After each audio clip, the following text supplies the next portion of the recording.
Actualité urgente sur Afro-Info 243. Ce soir, ce que vous devez savoir, tout de suite.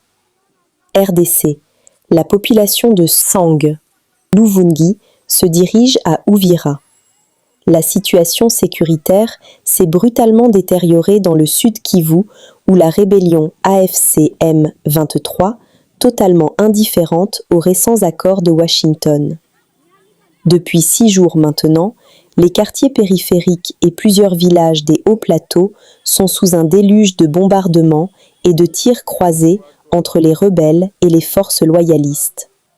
La population civile, prise au piège de ces combats, fuit massivement certains vers le Rwanda et d'autres tentent ailleurs dans des conditions dramatiques.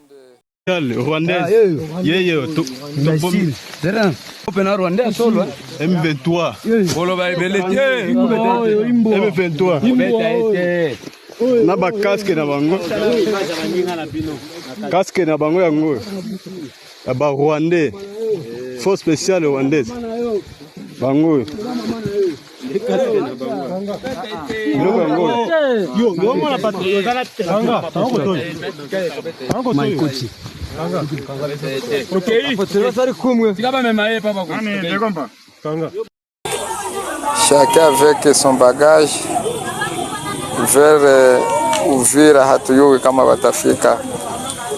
Ni hatari, mtoto wa mama, usikie tu, usikie vraiment situation haina bien kwa leo.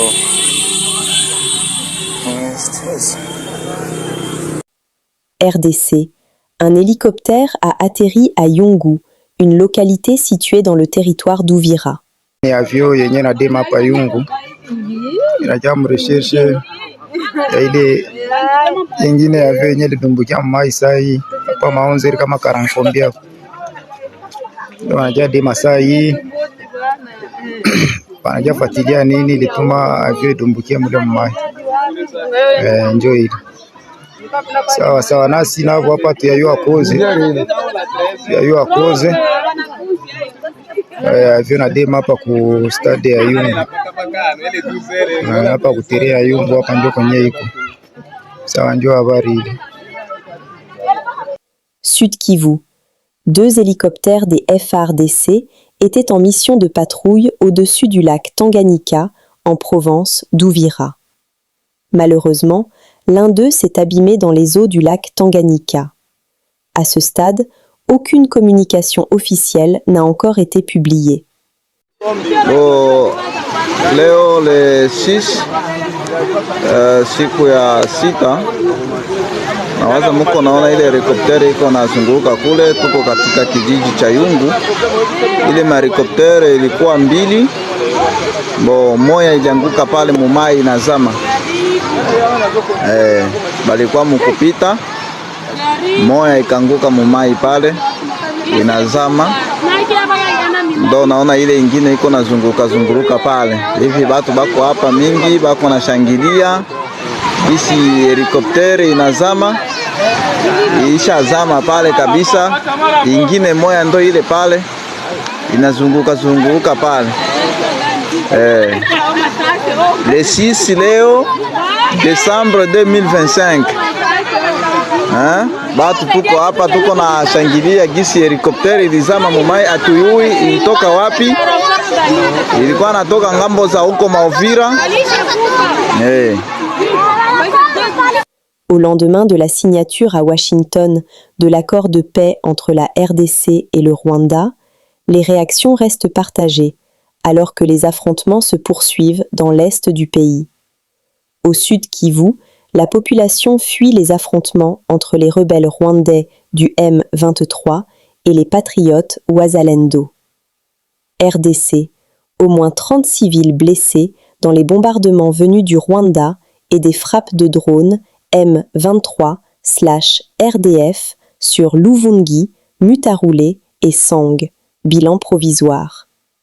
Les zones de Luvungi, Mutarule et Sang, dans la plaine de la Ruzizi, ont de nouveau été la cible de violents bombardements entre hier et aujourd'hui. Selon des sources médicales locales, Les tirs auraient été largués depuis Bugarama, au Rwanda, complétés par des frappes de drones de l'AFC M23/RDF. Le bilan provisoire fait état d'au moins 30 blessés admis à l'hôpital général de Sang. Parmi eux figurent des enfants, des femmes et des hommes touchés dans leurs habitations ou lors de leurs déplacements. Les équipes médicales décrivent une situation critique.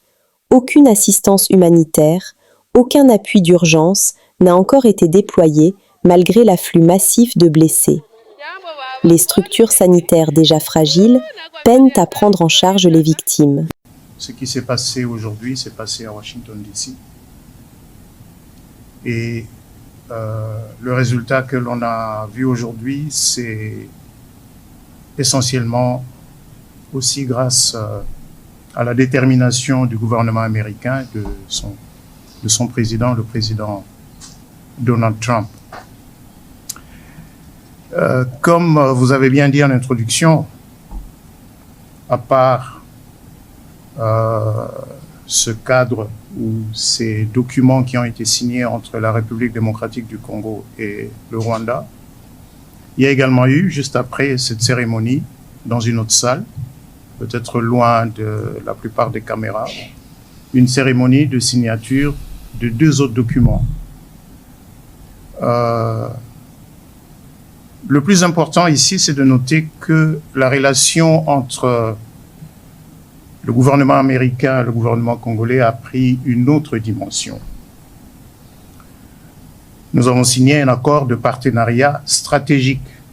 Qui dit partenariat stratégique dit un niveau élevé de confiance politique entre les 2 gouvernements, avec des objectifs de long terme qui s'alignent tant du point de vue des relations économiques que du point de vue des questions de défense et de sécurité.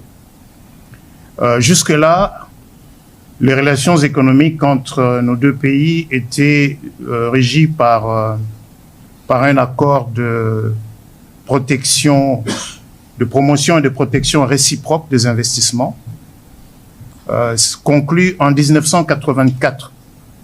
Donc on va donc dire que on est passé d'une catégorie à une autre parce qu'on est aujourd'hui des partenaires stratégiques sur les questions économiques et de commerce, sur les questions de défense et de sécurité, sur des questions de sciences et de technologie, sur également des questions institutionnelles et de gouvernance.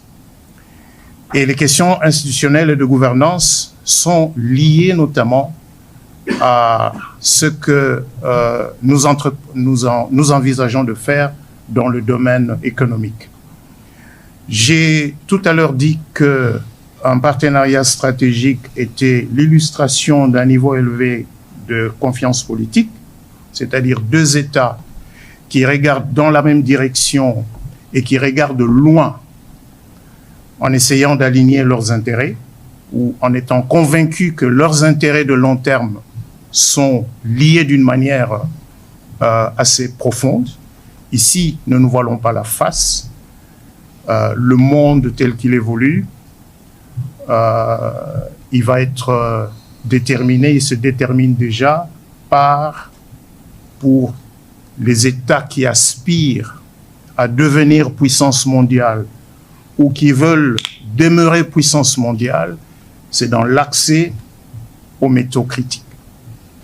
Et la République démocratique du Congo est un réservoir de ces métaux critiques, est un réservoir des matières premières qui détermine aujourd'hui le niveau de puissance militaire, le niveau de puissance économique du point de vue de la haute technologie.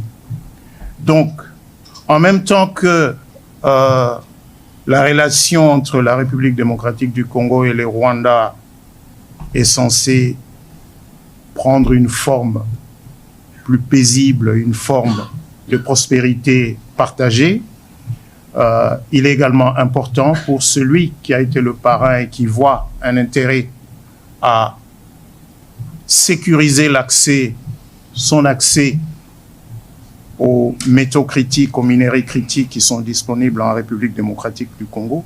C'est donc ce cadre que nous avons conclu aujourd'hui en signant un accord de partenariat stratégique qui, dans son ensemble, dans sa structure,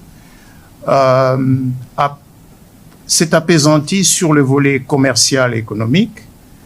Il s'est également apaisanti sur le volet institutionnel et de gouvernance. Pourquoi sur le volet institutionnel et de gouvernance? Parce que ces conflits sont aussi, ce conflit récurrent dans la région des Grands Lacs s'explique fondamentalement par l'accès via des moyens illicites aux minerais, surtout les matières critiques qui résultent de l'exploitation artisanale de minerais. Et donc remettre de l'ordre, renforcer les capacités de l'État congolais dans ce domaine est apparu important pour que les objectifs communs que nous avons sur le plan commercial et économique puissent se réaliser. Il y a un deuxième volet, un deuxième document qui a aussi été signé. C'est un mémorandum d'entente entre les deux pays sur les questions de défense et de sécurité, qui a donc été signé par Madame la ministre d'État, ministre des Affaires étrangères, avec le secrétaire d'État Rubio, alors que le secrétaire d'État Rubio et moi-même, nous avons signé l'accord de partenariat stratégique. Et ce document met en place un cadre pragmatique qui va permettre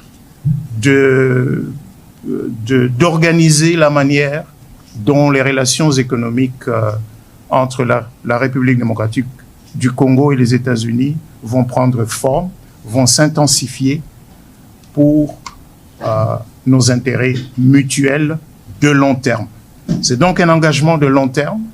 C'est pas un troc. C'est pas un troc. C'est, je répète, deux États qui conviennent, qui ont des intérêts de long terme.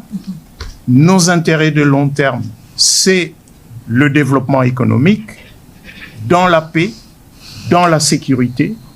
Les intérêts de long terme des États-Unis, c'est un accès aux ressources minérales qui sont disponibles dans notre pays, un accès qui ne prenne pas les formes actuelles de groupes armés qui pullulent effectivement et exactement dans les régions où sont disponibles les terres rares et les autres métaux. Nous sommes arrivés à la fin de cette édition. Merci à vous de nous avoir suivis jusqu'ici. Si vous avez apprécié ces contenus, n'oubliez pas de vous abonner à notre chaîne, d'activer la cloche de notification pour ne rien manquer de nos prochaines vidéos. Likez et partagez cette vidéo. On se retrouve très prochainement. À bientôt.